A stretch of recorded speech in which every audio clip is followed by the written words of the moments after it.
See, you're not understanding me. I'm not saying you can't do a podcast without me. I'm saying you shouldn't do a podcast without me. There's two different things. Shouldn't do one, huh? Shouldn't do one. Even if it's something that, you haven't seen or anything like that? I bring the life to the show. As executive producer, I am in charge of making sure the show has life. I thought Alexander brought some life to the show. He brought no life to the show. You're insulting my son now. I'm not insulting your show. There's There's a lot of John Paul and Alexander. That's all it is. That's all I'm saying. Okay, all right. Well, for anybody who doesn't know what we're talking about, stay tuned. Are you recording? I'm recording.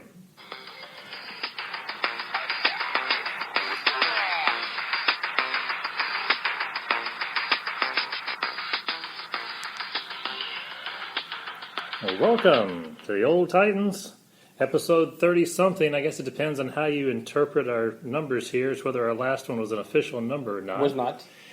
We did have an episode since last week where we went and saw Spider-Man Homecoming. When I say we, I'm going to talk about me and Alexander, my son, not me and the B-Man here. Me and the co-creator of the show, B-Man. Yes. So this is John Paul.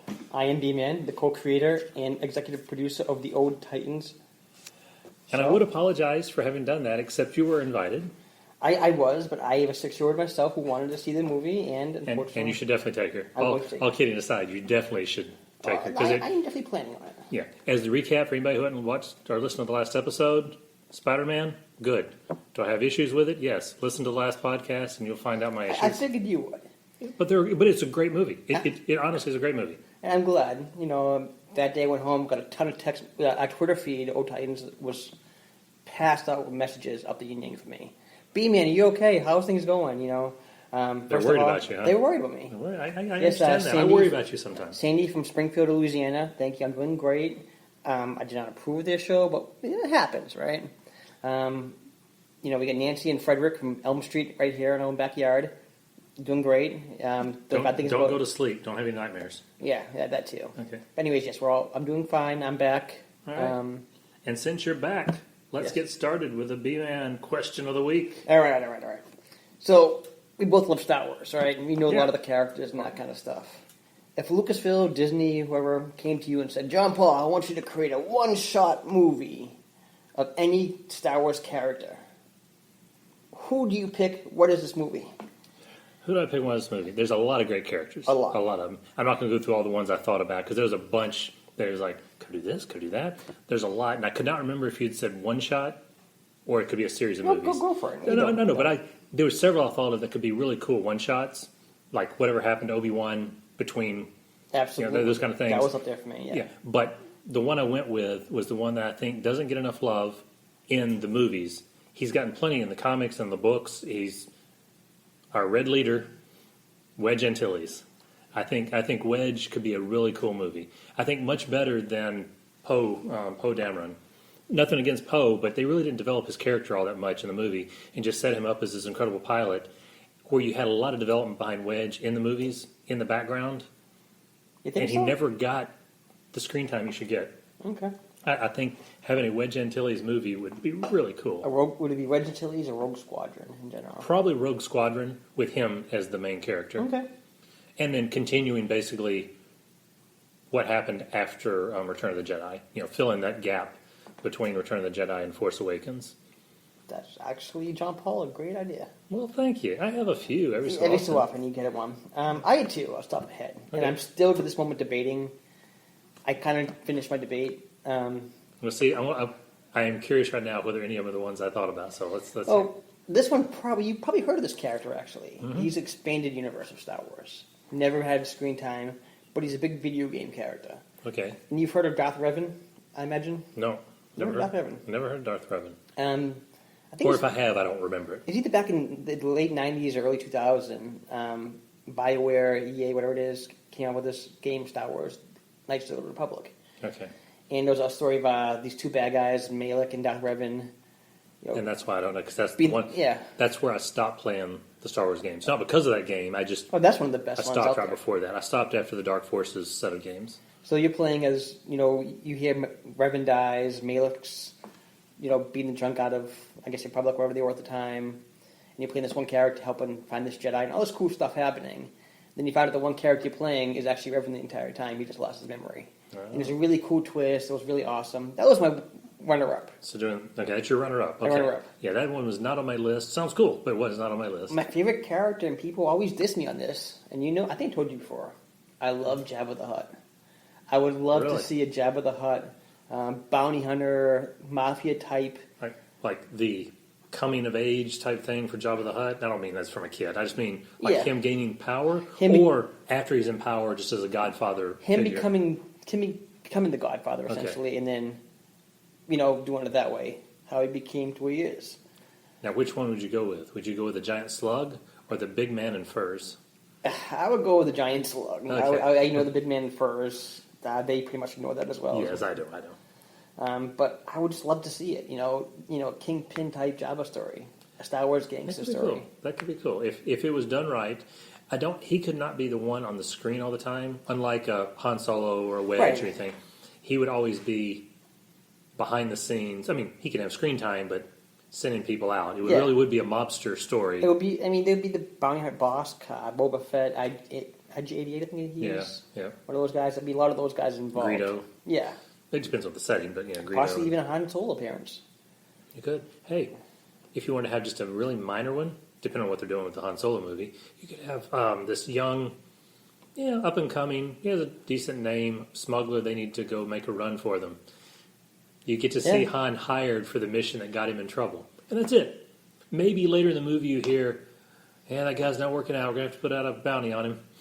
Yeah. Maybe that's all you hear. He got my spice. I think they mentioned in the movies that he had a bunch of good runs and a couple runs were bad, something like that, and that's why they're after him now. So, that could actually be cool. So that's my idea. Yeah, that would definitely be a very different movie. Both of those would, but definitely that one more so than the other. That would definitely be a straight Godfather, mobster, dark, whatever. So it would be the universe, but it would be more of the, like I said, Godfather type atmosphere. Yeah, the Wedge Antilles Rogue Squadron is really more straight Star Wars adventure, fun, just follow another character. Yeah, mine would definitely be probably closer to PG-13. Or, here's another idea. What do you think of this one? This might top all of ours.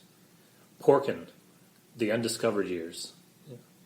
Never would think of that one. Probably no desire to see that. That might be the first Star Wars movie I might actually miss in the theaters.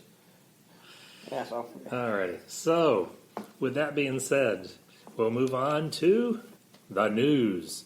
I don't do as well today. I just don't have it in me to do the news, right? That's good. Do the sound. Do the news. I'm okay. Do the news. Okay, so we got some news here. For anybody who hasn't seen it yet, by the way, Alexander went to see Pirates of the Caribbean last night. Yes. And he saw the trailer for The Tick. Now, it's on YouTube. It hit 2 days ago. But it's actually in the theaters as well. So I'm kind of impressed that they're actually putting that out at the theaters, too. So they're making a big push for The Tick. I love The Tick. I don't know about you, but I loved it. I did not, as much as I love Patrick Warburton, it was perfect for the character. The show was lacking. Yes. The show was lacking, but the animated was perfect. Mm-hmm. The pilot for this version of The Tick, I thought it was great. Yeah, we watched it together, actually. Yeah, I thought that was fantastic. And now this is the continuation of that. August 25th, it comes back. So very excited about it. Good. And it looked good. And the actor, I don't know his name, the actor playing the Tick is definitely just buried himself in the role. That's good. That's a good thing. That could be cool. All right, one for you. Unfortunately, you're going to need more help. Psychological help. Because your addiction is about to get worse, quite possibly. How so, John Paul? How so? Friday the 13th single-player mode is about to be sneak peek, revealed, whatever. It's not like imminent, but they're working on it because they've had such success with the game, even though they're having to spend a lot of time, I guess, patching, working on the multiplayer set. Because of the success, they are getting to devote a lot of cycles towards developing the single-player mode. So here any day now, there's some rumors we're going to get a reveal of that single-player mode, and I'm worried for you. I'm worried for myself too. I've been told I swear a lot more at nighttime than I usually do. My coworkers are worried about me mentally at this point. The game is addicting from my point. Yeah. I can see why the younger kids wouldn't like it. Like a couple maps, either Jason or the counselors. Yeah. But me, we were both, children in the 80s, essentially. Yeah. When these movies were red hot. Oh, yeah. I'm reliving my childhood. And I Okay. can't get enough of it. So for single player mode, I think Yes. I know the answer, but I'll ask anyway. Which, if you only had, I know the answer if I don't put this restriction on there. If this restriction was in place, if you could only choose one or the other, would you rather be a counselor or would you rather be Jason? I personally would rather be Jason. Okay. However, I think you can get more story out of being a counselor. I figured from a gameplay mode, if you do get killed, Jason, it just fits in the story to keep coming back over and Right, over and over. right. And you go through multiple movies of different counselors. The counselor, you're right, there's probably more story. I think, though, what would happen, in my opinion, is you wouldn't regenerate. If you die, like you pick your counselor, and if you die, You go to a different counselor. you inhabit a different counselor that's still alive, and you see if you can survive through any of. And that would actually be a great idea. Yeah, and then whether you survive or not at the end, if you do, you make the bad choice of coming back for the sequel and keep playing that character until it dies or keeps Yeah. surviving sequel after sequel. Again, we don't know what's going to happen. I No, mean, the we game don't. essentially starts off with this one counselor walking to this group of counselors at a campfire, and Jason kills them. Yeah, The rumor is that after the game, single player mode ends. So I'm guessing it's going to be like a Jason stealth type mission. could be. I just think it'd be great if they did do movie No, that after idea movie. is actually really good. Yeah, but again, this is free content. So again, how much are you really going to get? Yeah, of course they could do paid content. They could. Oh, I hope could they have do. Paid. What are they? DLCs. Or DLC, something? Yeah. yes. They could have paid DLCs for movie 1, movie 2. Hey, there we go. If they do that, whichever one they release third, they have to release In for the 3D? PlayStation VR? VR or whatever. I mean, they just need to, both for the nostalgia from 3D and all that. You know, I was That'd be actually great. watching highlights of that movie recently, Yeah. and the 3D effects, like it was constantly, horrible. look, I'm poking you in the face. Yes. It was every 5 minutes. Like, come on, man, we get it. The popcorn burst in the air. Wasn't one of them like a little bitty tiny pitchfork like you'd use to eat food with that was thrown straight at the audience or Yeah, something? it was that. There was Goes into someone's eye or that was a something. spear gun actually. Was it the spear gun? I was was the thinking it was spear a gun. little one or whatever. Okay, maybe it was a big one. There's a yo-yo effect. Like you almost hit me when you actually did hit in the nose. Yeah. I guess you didn't mean to. Funny thing though, I was actually watching again doing the reviews stuff. Part 4 Mm-hmm. has one of the most iconic scenes in any horror movie. Part 4 was good with Corey Well, Feldman yeah, and yeah, that stuff. yeah. What's the There's iconic actually scene? one point in that movie. You know, the guy's out there hunting Jason because Yeah. his sister was died in Part 2 and that Yeah. kind of stuff. Jason ends up killing him. All right. Surprise. Yes. Spoiler alert. Yeah. Spoiler for 1980, whatever. Basically, if you haven't seen these movies, everybody's going to die. Okay, now we Most, keep yes. going. Yeah. The guy actually narrates his own death. Yeah. He's like, "Oh my gosh, he's killing me! He's killing me! Oh no, I'm dying!" I'm like, what the? He's narrating his own death. Well, I actually need to put that on a Twitter feed because that is when I saw that, I'm like, "You got to be kidding That's me!" good. It was Well, so that's- impressive. So, anyways, yes, all all right, news. so that's good. But anyway, I just want to make sure you knew that you need to start saving up for your psychiatrist fund. Yeah. Okay. Is that a work deductible thing? I don't know. It could be. You're should in look charge of into that, it. Steve. Let me know. We should look that up. Some set photos were released this week, or I think they were released and not snuck out. But either way, of The Flash, the first episode of that, Wally West in the Flash costume. Yes. So that's kind of cool. We know it's not going to last. We know Barry's going to be back. But I was kind of curious, where would they go with that? Would they just have Wally step up and be Kid Flash taking care of things, or would he get to put on the costume? Now, I think you know more than I know. Is this a couple years? Like, I know it's a couple months away, but I mean, this takes place a couple years in the future, or what? How does it take place exactly? Is it immediately? No, I believe it's supposed to be basically 6 months, 5 months, whatever So would regular be, time, yeah, essentially. our time. Whatever would happen between the season finale in May and the premiere in October, that much time is supposed to have passed, from what I understand. Because if nothing else, they're not going to have every one of their shows jump forward a couple of years, and they still do crossovers. Right, that's true. So they have to keep them all fairly well in sync, except for Legends of Tomorrow, which they can do whatever they want to do and do. That's the thing is, wouldn't you, if you were a character in this universe, wouldn't you just say, well, he could be back in October. We'll see what happens. I mean, that happens a lot. Let's be real. It does. It does. That's one of those things that you just have to suspend your disbelief Yes. and go with it. All right, something that's going to be kind of controversial, I'm sure. I know exactly where you're going to go with it, and I can't say I disagree with you. Matt Reeves, he's got a big movie coming out this weekend.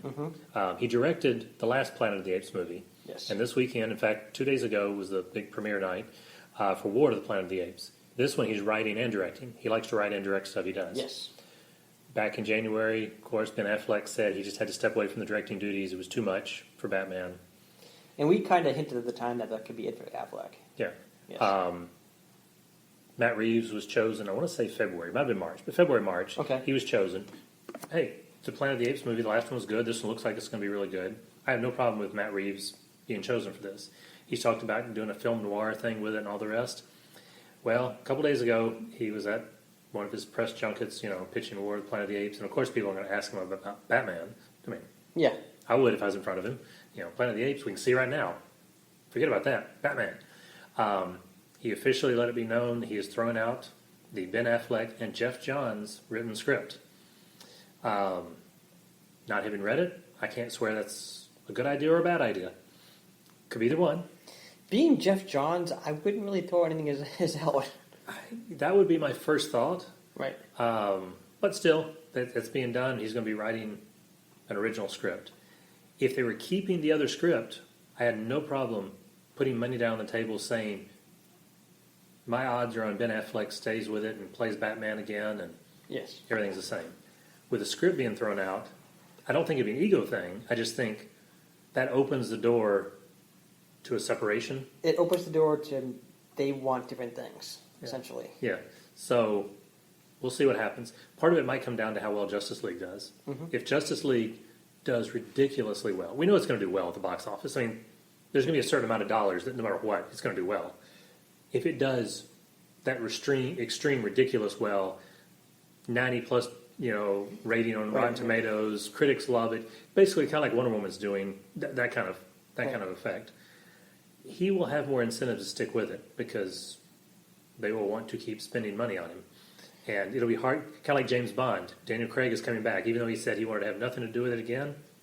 Not because he hated what he'd done. He was just tired. Yeah, he wanted to move on. They threw enough money at him. He's coming back as James Bond.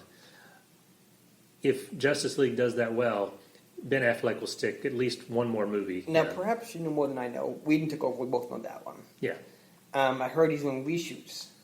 Those were already scheduled. So the reshoots for Justice League were already scheduled by Zack Snyder. Okay. Some of them are just pickups and things. Sometimes it's they did this with Wonder Woman. They needed to come in and get a couple different camera angles or do different stuff for fights, or this scene worked really well, but we need to add another minute here. Reshoots are common. Yes. Reshoots are very common. Rogue One had tons of them. Yeah, especially on big movies like this. And obviously, Rogue One and Wonder Woman, that wasn't a warning sign. It's just normal.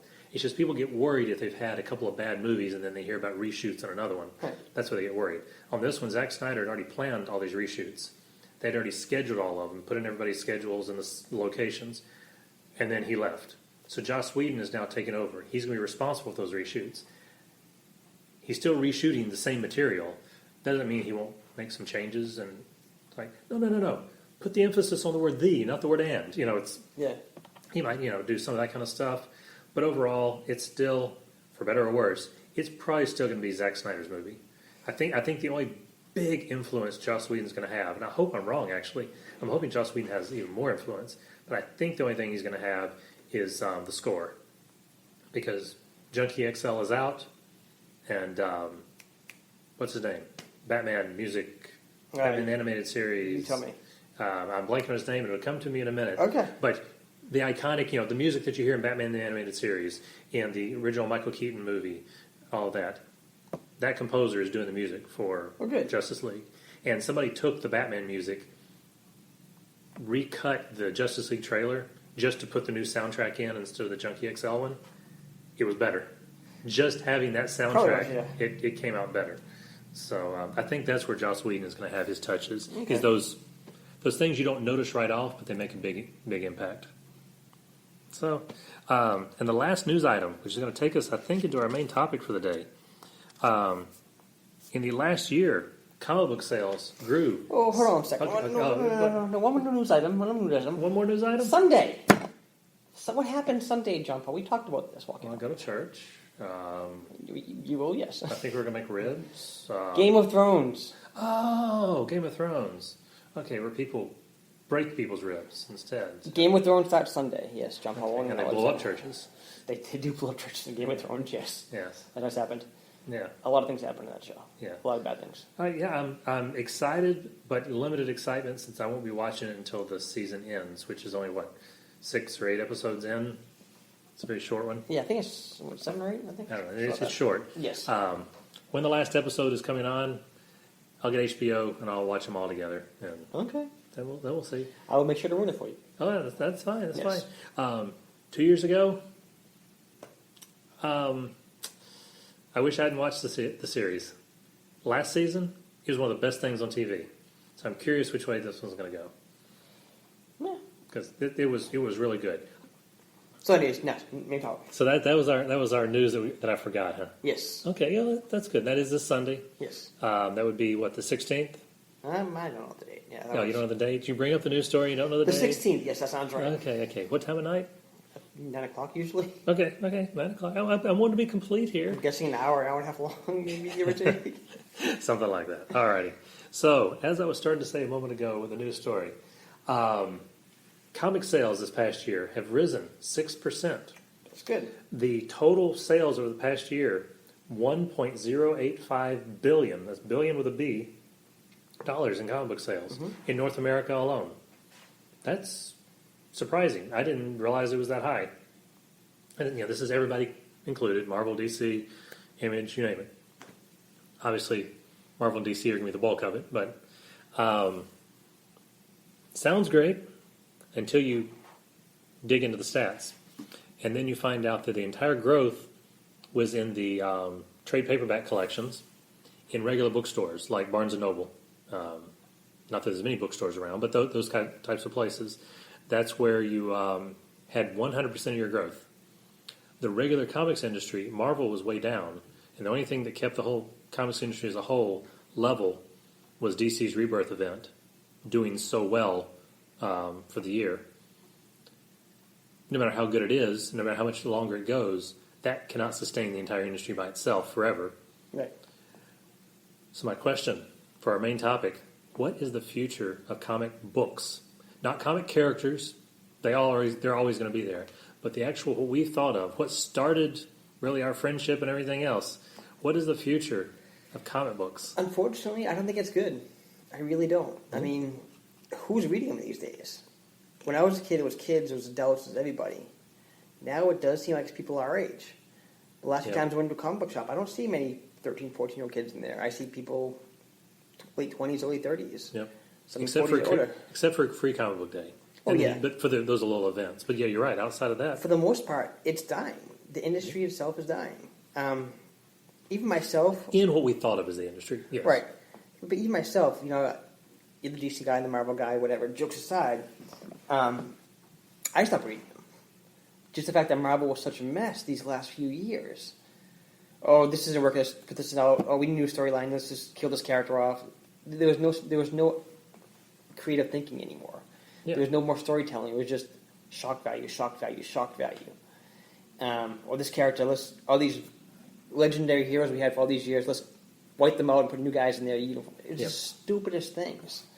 And both companies did it. Marvel and DC. Oh yeah, Both. Marvel did a lot though recently. Marvel did. Their main Marvel did a bigger, yeah. completely replacement. DC did the reboot of everything and changed a lot of personalities and The costumes. reboot, I think, was to get more characters in there, and I think some of the costumes needed rebooting. But Marvel, you're right. They still kept Clark Kent was Superman. Bruce Right. Wayne was Batman. They kept that. but a lot of the characters, Steve Rogers no longer Captain America, or Hulk. Bruce Banner's no longer Hulk. Thor's no longer Thor. Iron Man, Tony Stark's no longer Iron Man. Just all the main characters. Wolverine's no not longer, Wolverine. Yeah, all the main characters are not the main characters anymore. Yeah. And yeah, that's to bring new readers in. I get that, but kills all the old readers. Like all these characters have been following for 30, 40 years. And now they're not the characters anymore. And I get it to some degree because, like you said, when you look in the shops today, it is the older readers that are the only ones who are there. Yes.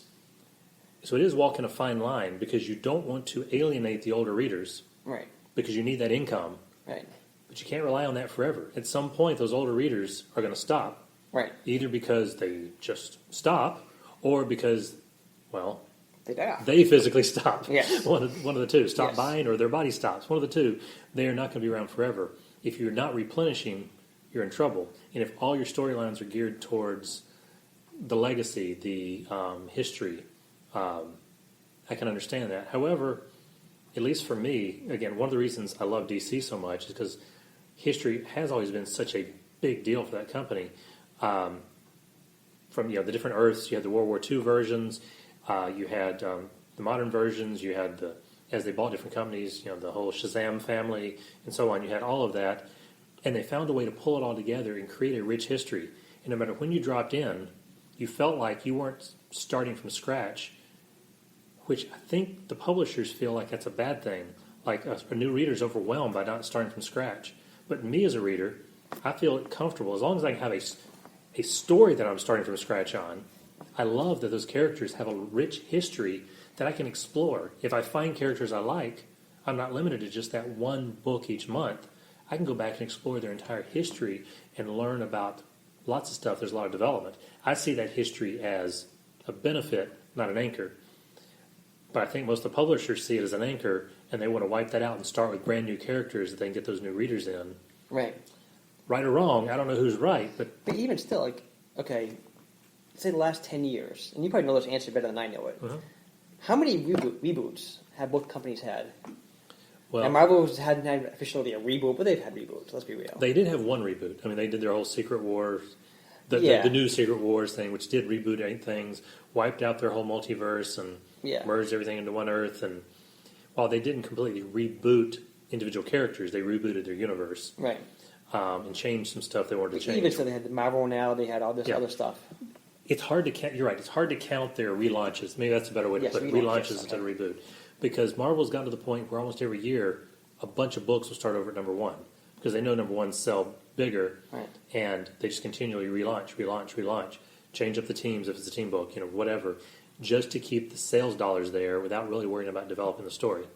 I couldn't tell you in the last 10 years how many times Marvel's done that. If I had to guess at a number, I'd probably say in 10 years they've probably had between 10 and 20 line-wide relaunches. That's what it feels like.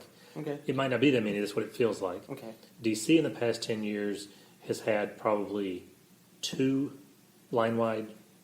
New 52 and Rebirth. New 52 and now Rebirth. Yes. Because New 52 is now 5 to 6 years old. Mm-hmm. I don't remember the exact year, but 5 to 6 years. So it was right in the middle of that. And before that, they had been, yes, there are minor changes that can generally happen to individual characters, like when the whole color spectrum happened in Green Lantern, you kind of had the whole Green Lantern Rebirth. Yeah. But it didn't affect the whole universe. And Jeff Johns kept all their history together. You had Superman Birthright when they redid a lot of his past, but they didn't change the whole universe. So you had a lot of those little bitty things. But I would say Flashpoint and the New 52, New Flashpoint kicking off the New 52, that was probably the last major change since Crisis on Infinite Earths. A lot of people would argue with me. A lot of people would say, what about Zero Hour? And what about this? And what about that? There were a lot of stuff in between. But really, the complete massive reboots were Crisis and then New 52. In between, you had the adjustments. Right, okay. And when they do the adjustments, unlike Marvel's adjustments, because somebody would say, well, what's different? They didn't start over at number one. They didn't, redo their teams. They didn't make it sound like a huge marketing campaign of Marvel Now and all the rest. They just... Which tells me in a way that the companies are panicking. Yeah. They just keep going back to the square. Okay, well, this isn't working. Reboot it again. Yep, and that happens a lot. And one of the big creators, I don't remember who it was, but somebody whose name you'd recognize, like a Stan Lee level person who's known in the industry, his opinion was that you had the bulk of your readers cycled through every 5 years, and you needed to have some major reboot, basically, every 5 years of all your characters in order to create fresh content. I don't know if I agree with that. I don't either. Back in the 90s, comics were so huge. With Marvel and DC, were both huge, and that split off to Image. And then Valiant came out. There were so many different things out there, so much different companies, cross-gen, to read, and I loved it. Yeah. And they weren't going to reboot it all the time. They just stayed the course. Yep. They just told good stories. And it feels like, I don't know, where the writers at? Maybe that's what it is. Maybe we just need some good comic writers. And I think that's why DC has done really well with Rebirth this past year, because the way they approached it, I said it was a fine line. They have the best writer, Jeff Johns. Well, they've got him, but he hadn't been writing anything for the past year. He wrote the Rebirth special. Isn't he overall in charge of overall, overseeing it all? He oversaw the launch of Rebirth. Okay. And he's had his hand in it, yes, no question, especially the planning of it. But he's been so involved in the TVs and movies side of things that really, it's more a testament to all the others working together really well. Because they found, at least for the past year, they have found that perfect line. They didn't throw everything in New 52 out. Stuff that worked in New 52, they kept. Stuff that didn't, that people were missing from pre, they brought back. Even including some pre-crisis stuff. I mean, they've tried to merge the best of all those eras into one. And the sales have shown they've done a pretty good job because it's been a full year plus now, and it's holding. Right. So I don't know how long they can continue it. And Jeff Johns is coming back to write the big Watchmen, Dr. Manhattan versus Superman crossover thing in November, which could be really, really cool. We hope. Yeah, we hope. Marvel has seen this, and so coming up here in the next month, I don't know the exact date, coming up next month is Marvel Legacy, or Legacies, I think it's plural. This is their one-shot, kind of like Rebirth, where they're bringing back all the old stuff. The covers are going to have, like, the current Hulk with the Bruce Banner Hulk, and you'll have the current Wolverine, X-23 or whatever she's called, with the original Wolverine. And you're going to have the covers, you're going to have all of them on there across all these one-shots, but the main Legacy story is going to set everything up to bring back all this Legacy stuff. They're basically trying to copy DC, which I have no problem with. If it works, copy it. Go for it. Yeah. Do it well. Don't just copy it the way people copied Star Wars back in the late 70s and the number of sci-fi movies that were thrown out there that were crap. You know, that's just, no. Don't do that. Do it well, and I'm all for it. They're starting their numbering back on all their books, like Thor will be number 700, Amazing Spider-Man goes back to whatever it was. Venom has already gone back to its original numbering, Cable, and so on. So they're trying it, but I'm going to wait and see. Okay. Probably 3 or 4 months from now, we'll know whether or not Marvel is doing it in name only. Is it a gimmick? Or were they really serious? That's what I'm afraid of, is Marvel does gimmicks a lot. Yeah. And my money right now would be on gimmick, but I'm hoping it's serious. And then if it is serious, do they have the writers that can pull it off? That's the next thing. DC found the writers that could pull it off. Lucky, skilled, whatever, they've pulled it off. Will Marvel be able to do it? And I hope so. I hope so, because honestly, man, I just don't see it lasting. I really don't. Maybe they should just go to graphic novels from now on. Just, here's a 5-issue story, just release it once a month or whatever it is, or something like that. I don't know. I don't know what the answer is.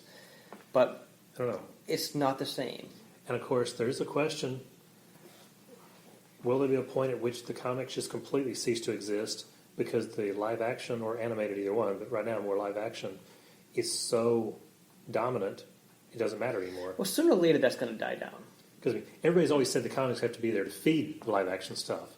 But let's just take the Marvel one. Forget about DC for a minute. Just take the Marvel universe. Its cinematic universe probably doesn't need the comics anymore. They've got enough of a machine going. If they keep making good movies, that's true. They're making a whole lot more money there. They don't need the comics feeding it. But you still need the people that are so obsessed with these characters that are seeing them and hyping them up. You need you want that, yeah. But there's so much of the general public now who love it. Yeah, but I don't know. I think you need the fanboys. The fanboys die by these movies. They will hype these movies up so much. And they're the ones that are always on Facebook, always on Twitter, always on these social media things that are blowing these things up. It's free publicity left and right for them, if you actually think of it in a way. But at what point does it possibly become, instead of the comic books, you've got the cartoons, which feed the live-action TV, which feeds the movies. That could happen as well. And it could be the same fanboys. It's just people who no longer care about picking up a book. What's a book? Is that one of those things from back in the 19th century? It's... And plus, either you go to digital as well. Yeah, and digital sales are pretty much holding flat, just like everything else. There are digital sales. And I spent a year, you probably didn't know this, I experimented for 1 year. When New 52 started, I bought all of the first issues. And for the next year, I didn't buy another single physical copy of any book except Legion of Superheroes. I've got every Legion I can get a hold of. I don't have the whole collection, but I've got everyone I can get a hold of. Those mean something to me. Right. Everybody has something that means something to them. But every other book I was reading, Superman, Batman, whatever, I only bought digital for 1 full year. I missed it. Now, if the digital had been a whole lot cheaper, that might have been different. But right now, the digital is the same price. Well, the problem with digital is comics are always not only you read them, but they're also collectors. The collectors, I wasn't even worried about the collector piece. There was just it's not the something dream missing. of the collector piece is the fact that there's value to them. There's some of them are investments. Oh, yeah. Yeah, for a lot of people, definitely, no question. There was something that was missing in the experience of having the digital book versus the physical book. And I'm not against digital books. I use my Kindle all the time. I have not bought a physical book since I finished The Wheel of Time. See, I still prefer real books. I really do. And see, I don't anymore. That's just because my phone is so large.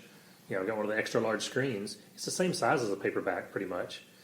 And I don't want to have to carry the phone and a book when I'm reading. So I just carry the phone and I have all my books. And if there's one I want to flip through, and like I'm talking to you about a book, and there's one scene in this book, and I can pull up that book from my entire library at any time. So that's what I love about that. So I'm not against digital books, but the digital comics just left me flat after a year, and I went back to buying real books. Okay. But that could be an age thing. We are the old Titans. We are. We are not the ones they want. They want our money still, but they don't really, outside of our money. We're not they their don't, future. We're not their future. Yes. The children are our future. Yeah. Treat them well and let them. No, lead the I way. get you. I get okay. you. Yeah. Just in case you didn't pick No, up. I on picked that. up on that. I am no. I can start singing. No, please don't. No. No, I don't want to hear you sing ever. Oh, okay. Your wife can sing, however. She can come out and sing all she wants to me. Okay. All right. But the children are. No, our okay. future. You know what? Let's go anyways. Okay. Anyway, so yes, I think as of right now, it's bleak. It's bleak. I agree. It's They bleak. they need something. Or I think this is the point too. I think honestly, in the next 5 years, if something big doesn't happen, when you get new readers in there, it's done. I think Yep. these next 5 years are going to be huge for the comic industry. Yep. We know the movies are out there, they're going to be hits. We know the TV shows are going to be great. And actually, people always say, comic movies are going to die down. They get too much. I'm not entirely sure that's the case. It's just the fact that superpowered humans have always been around. Hercules always had a movie Oh, around. yeah. Long before Superman. yeah. As the first So, one. I There mean, was. there's other characters out there. So But even these characters they're making movies of have been around for more than 75 years. it's true. I think there might be a place for them to constantly be with us. I That agree. That doesn't mean you have to have 15 movies a year, but you know what? Doesn't hurt anything to have 15 movies a year if they sell. It's And true. right now they're selling. I see the next few years.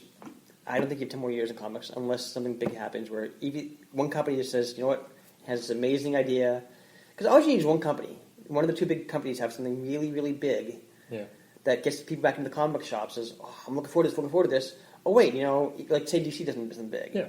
You go there like, oh, this off, and you turn it off to your right hand side. Oh, there's Spider-Man. Oh, I love Spider-Man. Pick that up. Yeah. Or why would it do the same thing? Yeah. Now, one thing they could do, which we're not taking into account, which they could do this, because the movie business is so large. Let's just take Marvel, for instance, since Disney owns them. They got plenty of money. The movies are making plenty of money. Yes. They could decide they don't care if the comics are making money or not. They're going to keep publishing and all the rest because it is a good experimental location. They can try out, well, how does this character work? How do we want the relationships with this character and other characters exist to work? Play around with different styles until you find the right arrangement. Kind of like, I know you don't care for them as much, but like the Booster and Beetle. Both existed, but until the two of them were put together in Justice League International, both of them were just kind of there. And all of a sudden, that relationship created the blue and the gold, and people loved Booster and Beetle. There have been other characters that have been like that in the Absolutely. past. Until you find those things, and it's expensive to experiment with that on screen. Experiment with is. that in the comics. It's worth them spending a couple $1 million a year when they're making billions of dollars a year. Just subsidize it. Let it be a loss leader. Who cares? That might keep the comics around forever, honestly, Okay. doing something like that. But looking at the clock, Yes. we should probably move on to the B-Man question of the week for next time. But I did think of one thing I do want to mention, just in case you didn't know. We What's both that? enjoyed Legion. This Yes. is the final comic moment in here. Just in case this, I don't think this will change your question, but just in case. The Emmy nominations just came out yesterday, and Legion was completely snubbed.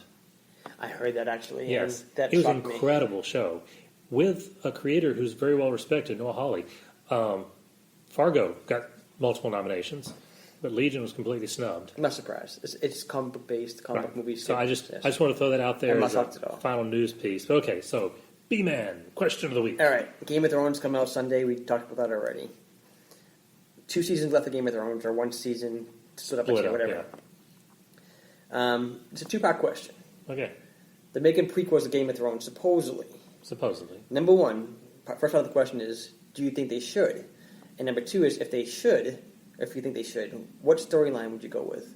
Because you want to keep it new and fresh. What would you do? All right, Whose storyline would you focus on, etc.? all right. That's a good one for next time. Thank you. That could lead into an entire episode discussion. Of the Game I of Thrones? think we not just Game of Thrones, but there's lots of series that as they end were so popular, they want to look at doing prequels. Yes. This has happened multiple times. I think you just not only ask our question, Yes. you gave us a main topic for next time. Well, that's why you need me in the show, which we don't do shows without me. Yeah. Bad move. Very Alrighty. bad move. So any last thoughts on comics or anything else that you want to throw out there as we're I should be a winding comic up? book character. You should be? The B-Man. The B-Man. Yep. Superpower would be my geniusness Okay. that I have. Is that a word, Well- geniusness? For John Paul, B-Man. the genius, Yes. we are out of here.